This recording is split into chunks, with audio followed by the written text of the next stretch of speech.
All right. Hello, everyone. I know we haven't met yet, but I'm Mr. Jordan. I'll hopefully be meeting you guys by this Friday. As I'm recording this, it's Wednesday night, and I'm still recovering from surgery I had about a week ago. It was definitely an unplanned surgery. I'm okay. I'm just still recovering. Kind of a weird start to the year, but if we hang in there, we'll eventually get somewhere. So our topic today is dimensional analysis physics. So this is the first topic we'll be covering. So in this class, we're mostly just covering mechanics, which mechanics deals with the motion of objects. So we have some very philosophical questions like what specifies motion? Well, where is it located? When was it there? How fast is it moving? And these are the questions that mechanics scientifically tries to answer. But before we can answer these questions, we must develop a common language. And the world has developed talking about different things using units. So there's two languages of units that are the most popular in the world. There's imperial, which you guys or everyone, including myself, is more used to. You know, there's 12 inches to a foot, 3 feet to a yard. As everyone knows, there's 1,060 yards per mile, and then there's 16 ounces to a pound. I was just kidding about this one. And then, of course, we do month, day, year when we write out our date. But for this class, we will be using metric system, more specifically something that is called SI units. It's the standard units that scientists around the world have agreed to do their science in.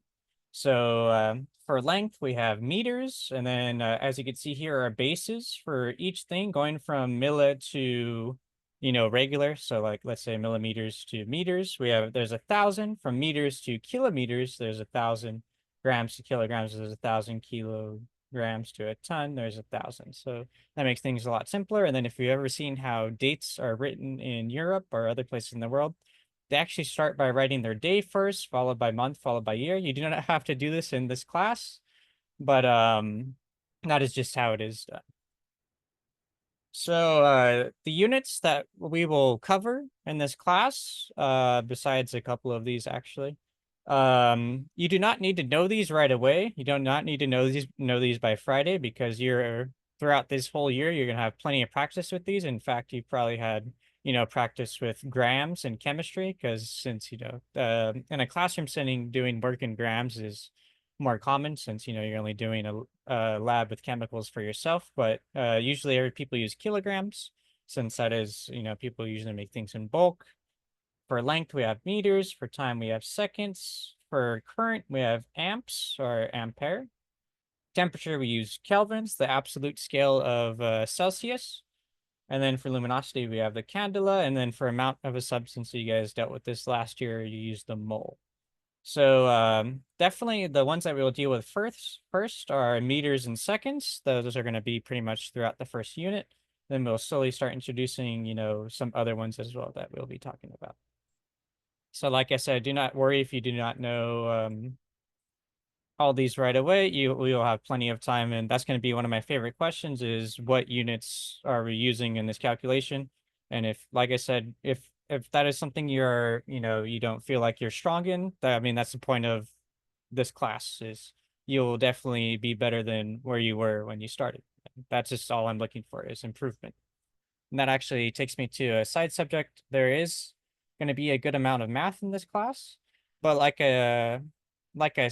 the same philosophy for what I'm talking about with units.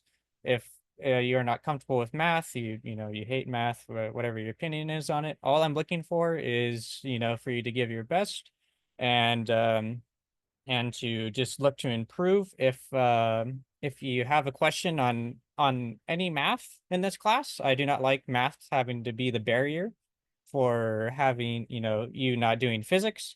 Even on tests, you could ask me to check your algebra, and I'll actually check it for you and tell you if you have any algebra errors. So just keep that in mind. That's a lot of people used it last year. They like that about this class, and actually, I'm going to continue using that because it wasn't taken advantage of last year. In fact, people that asked the questions at the beginning of the year, they they stopped asking by the end of the year because, how else will you learn if you don't ask questions, right? And I want you guys to ask questions. So running units using dimensional analysis. This is going to be the main topic for today, Thursday. Well, I'm recording this on Wednesday, but when you see this today, Thursday, and then Friday as well. By the way, Friday is our first rally, which is pretty crazy. So be ready for that. So dimensional analysis uses conversion factors to convert from one unit to another. So probably the most common is converting from inches to meters, converting from metric to imperial is the best uses for usually. If you're converting from metric to metric, it's actually a lot easier since everything is in base 10. So if you're converting from meters to kilometers, you just multiply by 1,000, and that'll come. It comes very quickly to me now because I've had plenty of practice with it. But where you guys start, you won't know that right away. But like I said, working in SI units and metric system is a lot simpler. But for this practice, we'll actually be working in imperial because that is actually going to give you better practice since you don't have that base 10. So a conversion factor is a fraction that is equal to 1. So what I mean by this is because it is equal to 1, we are only changing the units of the thing that we have, not the actual amount. What does this all mean? Because it probably doesn't mean anything to you guys yet. So I will show you in a very general sense. So we are going to start out very generally, and then we're going to get into specific examples. So if we start with something that units we have, let's say we're starting with something that is measured as 2 feet, and we want to convert this from feet to inches, we will multiply by some conversion factor to get the units we want. And this conversion factor is equal to 1, so it will not change the measurement, it's only changing the units. So I'll let that sit for a second, and then I'm going to show you an example because it'll make a lot more sense than just saying it. So let's say you're making a huge omelet for your physics class, and anyone that wants to make an omelet for the physics class will get extra credit. We'll actually just get a smile and a wave. That is extra credit, no points, but we will appreciate it if you bring a huge omelet. So let's say for the class, you need 120 eggs. How many cartons should you get from the store? So the first question we should be asking is, what units do we have first? We have eggs first, and there's 120 eggs. And what units do we want? We want this in cartons because that's how you buy, you buy eggs from the store, you buy it in cartons. So 1 carton is equal to 12 eggs. What we'll do here is in our conversion factor, we will multiply by 1 carton over 12 eggs because what will happen is units work just like numbers. If you have the same thing in the numerator as the denominator, these will actually cancel out. And then you could do your multiplication division. 120 times 1 is 120. And then divide 120 by 12. It'll equal 10. What units do we have remaining? We just have cartons in the numerator. So we'll just be left with 10 cartons of eggs that we will need to buy.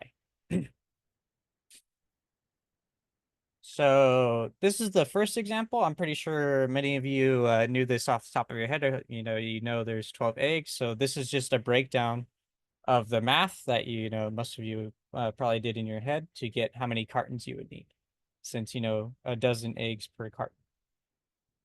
So you just